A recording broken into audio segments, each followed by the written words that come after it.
Hey, what's up guys? You guessed it, today we are talking about this major bug that can crash almost any iOS device and even computers running macOS, and this applies to not only iOS 11 and macOS High Sierra, but iOS 12, the Goldmaster Edition, as well as macOS Mojave. So let's just get into things. This is what was tweeted out.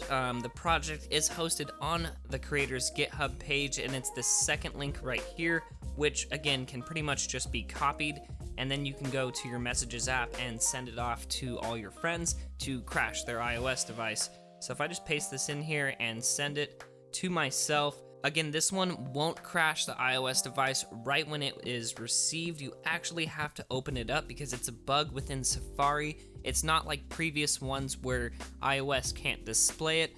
In contrast, this one is a DOS bug found within Safari. So if I just go ahead and open it up, this is when the actual crash happens. And again, this phone right here is running iOS 12 Goldmaster Edition.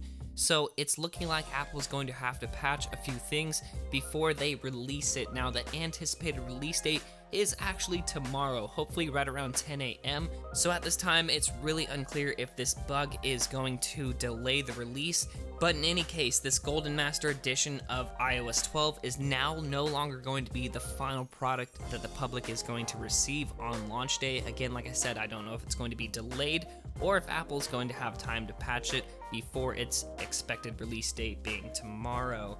Anyway guys, just to show it one more time, this is on iOS 11. Again, your device can just respring in some cases, or it can entirely reboot the device like you saw with this example right here. And again, this is entirely harmless. It's more just a proof of concept that it can be done more than anything, and you can prank your friends with it and stuff like that.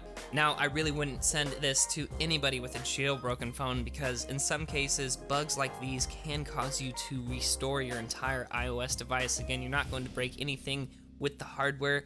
This is entirely software based, but for people that jailbreak, that is what the jailbreak nowadays entirely depends on, is being on a certain software. Anyway, that's pretty much it for this video. I just wanted to show you guys that this has been created. It's being spread around right now amongst the community. So if you happen to receive a text that looks a little suspicious, just don't click on the link and your device will not crash. But in any case, thank you guys so much for watching today. Like, subscribe, stay tuned for coverage on iOS 12 when it comes out. Again, it's expected to be released tomorrow, so it's amazing that we actually still have a bug in the almost final product right here. In any case, other than this little bug that was just discovered, this version of iOS has been treating me very well in contrast to what a lot of other YouTubers are reporting. I haven't had any issues opening or closing apps like others have reported, so I'm really excited to see the final product of iOS 12 when it's released tomorrow. So stay tuned for future videos on that. Thanks for watching again, but until next time, this is Tony, signing out.